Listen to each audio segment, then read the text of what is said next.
बहुत समय पहले की बात है। एक छोटे से गांव बलदेवपुर में लखन अपनी पत्नी शालिनी, बूढ़ी माँ और 9 साल की बेटी दिया के साथ एक छोटे से घर में रहता था। उसके पिता का बचपन में ही निधन हो गया था, जिससे परिवार की सारी जिम्मेदारी लखन के कंधों पर आ गई थी। उसके पास एक छोटा सा खेत था, जिसमें खेती करके वह अपने परिवार का मुश्किल से गुजारा चला रहा था।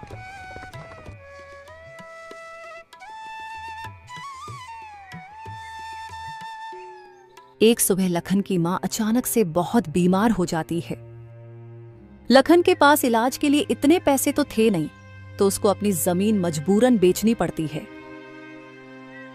लेकिन किस्मत का खेल तो देखो, उसकी मां का भी देहांत हो जाता है और जो थोड़ी बहुत जमीन थी उसके बिक जाने से लखन की स्थिति पहले से भी दयनीय हो गई थी।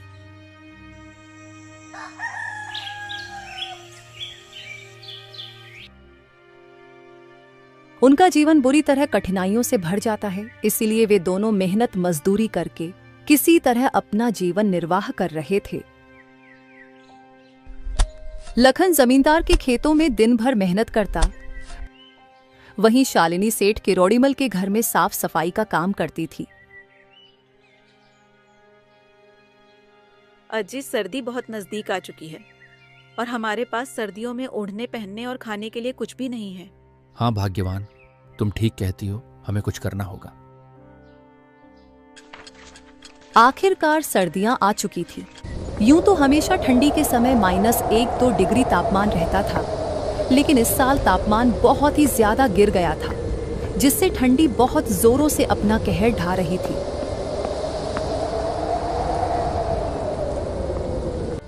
इस वजह से बलदेवपुर गांव के लोग ज्यादा ठंडी के कारण डरे हुए थे। दिन हो या रात, लोग ठंडी के कारण बहुत परेशान थे।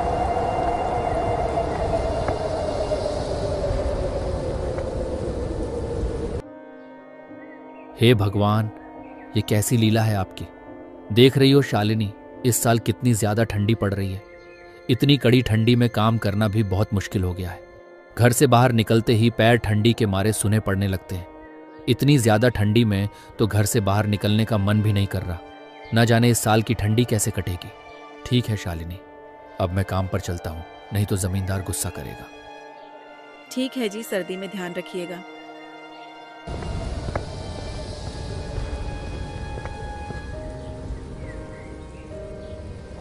ठीक है बेटी, तेरे पापा भी काम पर चले गए हैं और अब मैं भी चलती हूँ।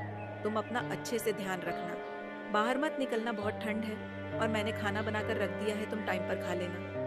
ठीक है मम्मी, मैं खा लूंगी, तुम टाइम पर घर आ जाना। इतना कहकर शालिनी वहां से काम के लिए निकल पड़ी। बाहर बहुत ज्यादा सर्दी थी। थोड़ी ही देर में शालिनी सेठ के घर पहुंच जाती है।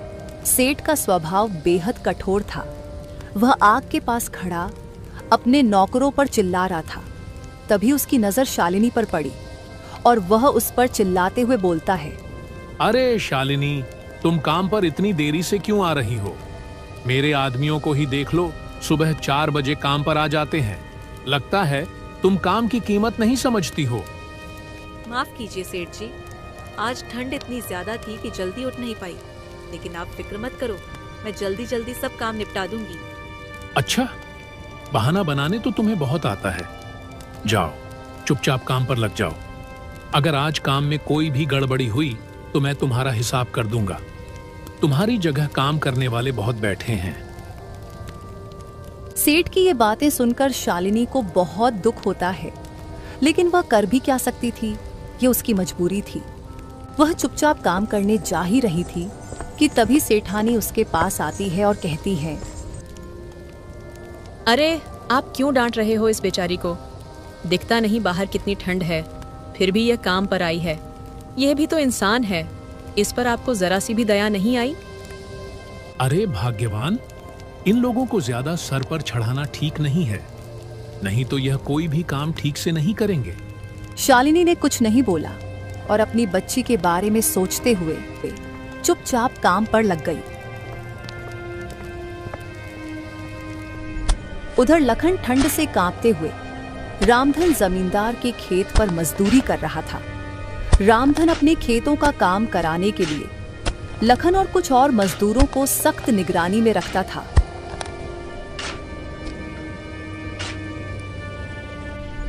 अरे ओ लखन, काम ठीक से कर ले। ठंड के बहाने सुस्ताने की कोशिश मत कर। तुम लोग काम करते हो बाल भर और पैसे चाहिए थाल भर। अगर आज मेरा काम पूरा नहीं हुआ तो मैं तुम लोगों को 1 रुपया भी नहीं देने वाला। नहीं जमींदार जी, मैं पूरी मेहनत कर रहा हूँ। ठंड बस थोड़ी ज्यादा है, इसीलिए हाथ पैर जम से रहे। लेकिन आप फिक्र मत करो, मैं आपका काम पूरा करके ही जाऊंगा। सुबह से काम करते करते लखन के हाथ पैर ठंड से अकड़ चुके थे और थकान उसके चेहरे पर साफ नजर आ रही थी। लेकिन उसे अपनी पत्नी और बच्ची की बहुत फिक्र थी, इसलिए वह इतनी ठंड में भी जीतोड़ मेहनत कर रहा था। हे ऊपर वाले, ये कैसी परीक्षा ले रहे हैं? इतनी सर्दी में भी काम करना पड़ रहा है, और अगर मैंने काम छोड़ा तो जमींदार मुझे काम से निकाल देगा, और घर कैसे चलेगा? शाम होने को थी। लखन ठंड में किसी तरह काम निपटाकर घर लौटने की सोच रहा था, लेकिन तभी रामधन ने उसे फिर से काम पे लगा दिया। ओए लखन सुन, आज ये काम पूरा करके ही जाना। अगर थोड़ा सा भी काम छूटा तो समझ तेरी नौकरी तो गई। जी जमींदार जी, जैसा आप कहे। लखन चुपचाप फिर से काम पर लग जाता है। वह बेचारा कर भी क्या सकता था, मजबूरी उससे यह सब करवा रही थी। और उधर बलदेवपुर गांव में ठंड से सभी का बुरा हाल था। गांव का चौपाल जहां अक्सर लोग बैठकर बातें किया करते थे, अब वह सूना पड़ा था और बेचारे गरीब लोग अपने अपने घरों में दुबक चुके थे। अब तो आग ही उनका एकमात्र सहारा था। गांव का बुजुर्ग सुरजाराम, जो अक्सर गांव वालों को इकट्ठा कर कोई ना कोई उपाय बताता था, इस बार भी चौपाल पर पहुंचा। उसने 4-5 लोगों को इकट्ठा करके कहा, सुनो, इस बार ठंड बहुत भयानक है। अगर हम सब मिलकर कोई उपाय नहीं करेंगे तो कई लोग इसकी चपेट में आ जाएंगे। हमें जंगल से और लकड़ियां लानी होंगी और हर घर में अलाव जलाने की व्यवस्था करनी होगी। लेकिन दादा, इतनी ठंड में जंगल तक जाने की हिम्मत कौन करेगा? ठंड इतनी ज्यादा है कि हाथ पैर सुन पड़ रहे हैं, और जंगल में सूखी लकड़ियां ढूंढने में भी बहुत समय लग जाएगा। अरे बेटा, डरने से कुछ नहीं होगा। हमें एक दूसरे की मदद करनी होगी। अगर हमने ठंड के आगे हार मान ली तो गांव के कई घरों के चूल्हे हमेशा के लिए ठंडे पड़ जाएंगे। फिर वे सब निर्णय लेते हैं कि सब लोग मिलकर जंगल से लकड़ियां लाकर सभी के घरों के आगे अलाव जलाएंगे, जिससे कि सर्दी से बचा जा सके। दिन ढल चुका था। लखन अपना काम खत्म करके जमींदार के पास आता है और कहता है, लीजिए मालिक, मैंने सारा काम निपटा दिया है। वो मुझे कुछ पैसे चाहिए थे, वो मेरी बेटी के लिए सर्दी के कपड़े लेने थे। अरे, अभी तो पूरा महीना भी नहीं हुआ और तुमको पैसे चाहिए? कुछ दिन इंतजार करो, फिर मिलेंगे पैसे। जमींदार की ये बातें सुनकर बेचारा लखन दुखी मन से घर की ओर चल पड़ता है और लखन को घर पहुंचते पहुंचते रात हो जाती है।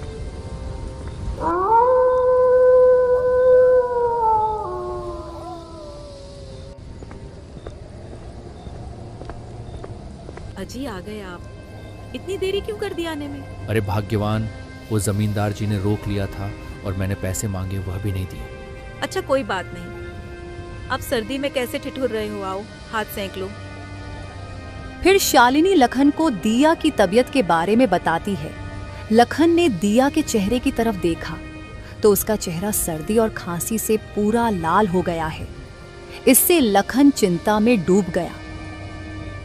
हे भगवान, ये सर्दी तो अब बर्दाश्त के बाहर हो गई है और आज घर में अलाव जलाने के लिए लकड़ियां भी नहीं हैं। जमींदार जी ने देर तक रोक लिया, इसलिए लकड़ियां लेकर आने का समय ही नहीं मिला। मैंने सोचा था कि आज सेठ जी से कुछ मदद मांग लूंगी, लेकिन वो तो आज मुझ पर ही गुस्सा करने लगे। उन्होंने मेरी हालत तक नहीं देखी। किरोड़ी मल और रामधन जैसे लोगों को हमारी तकलीफों से क्या मतलब?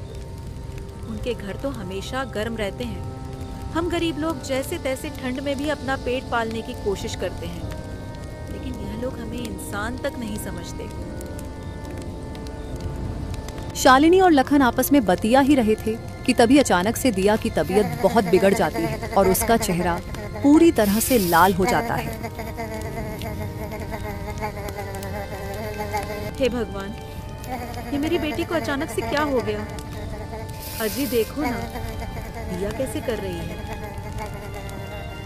भाग्यवान, इसको बहुत तेज बुखार हो गया है। तुम बेटी का ख्याल रखना, मैं अभी वैद्य जी को लेकर आता हूँ। अजी मुझे बहुत डर लग रहा है, आप वैद्य जी को लेकर जल्दी आओ। उनके घर से थोड़ी लकड़ी भी ले आना। आधी रात का समय हो चुका था। बाहर सर्दी इतना कहर ढा रही थी कि पूछो ही मत। लखन बहुत डरा हुआ था और इस भयानक ठंडी रात में वह वैद्य जी को लेने निकल पड़ता है।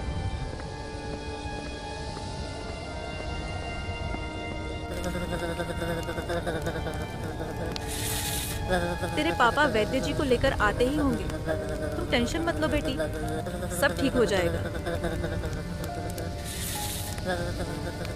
उधर लखन घर से थोड़ी ही दूर निकला ही था कि रास्ते में बहुत जोरों से बारिश शुरू हो जाती है।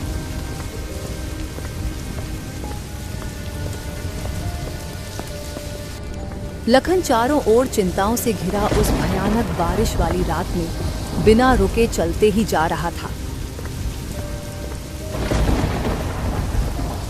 उधर शालिनी का दिल दिया की ऐसी हालत देखकर बहुत ज्यादा घबरा रहा था। दिया की आंखें धीरे धीरे बंद हो रही थीं और उसका शरीर ठंडा पड़ने लगा। अरे अरे मेरी बच्ची है।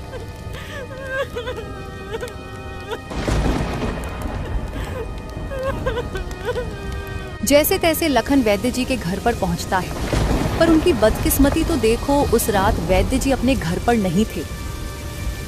उधर शालिनी इतनी जोर से चिल्लाती है कि उसकी चीख उस भयानक काली रात की बरसात को चीरती हुई सीधी लखन के कानों में पड़ती है।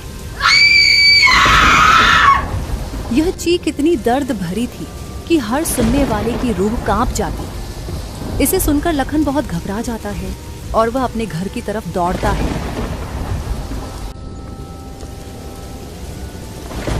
हे भगवान, शालिनी इतनी जोर जोर से क्यों चीख रही थी? भगवान करे कोई अनहोनी ना हुई। बेचारा घबराया हुआ लखन दौड़ा दौड़ा घर पहुंचता है। घर के अंदर जाकर जो देखता है उसका कलेजा फट सा जाता है। अरे शालिनी, ये क्या हुआ और दिया की आंखें क्यों बंद हैं? दिया को क्या हुआ? भगवान ने हमसे हमारी बच्ची छीन ली।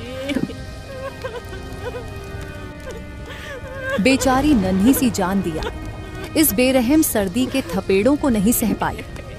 उस बेचारी की क्या गलती थी जो इस भयानक ठंड ने उसे अपने परिवार से अलग कर दिया।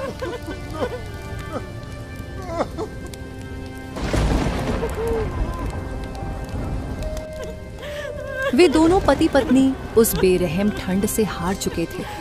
उन दोनों की वो दर्द भरी चीख उस तेज बरसात को चीरती हुई पूरे बलदेवपुर गांव में गूंज रही थी।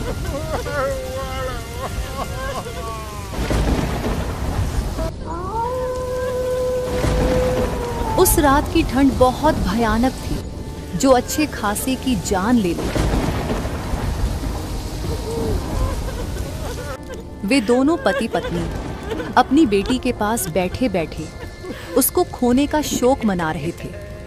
वे अपनी किस्मत को कोस रहे थे कि क्यों भगवान ने उन्हें इतना गरीब बनाया जो अपनी बच्ची को ही ठंड से नहीं बचा सके।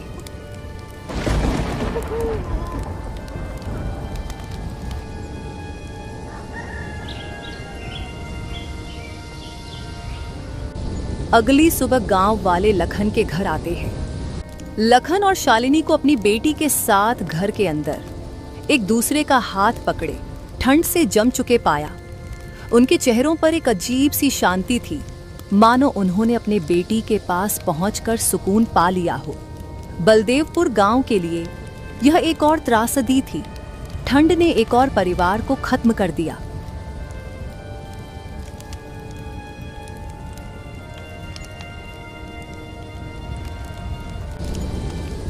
दोस्तों, हमारे आसपास भी बहुत सारे ऐसे गरीब और लाचार लोग हैं जो मौसम की मार से अपनी जिंदगी गंवा देते हैं। तो ऐसे लोगों की जरूर से मदद करें और इस वीडियो को ज्यादा से ज्यादा लोगों के साथ शेयर करें। इससे जो भी अर्निंग होगी संडे ट्यून्स चैनल उससे किसी गरीब की हेल्प कर पाएगा। धन्यवाद।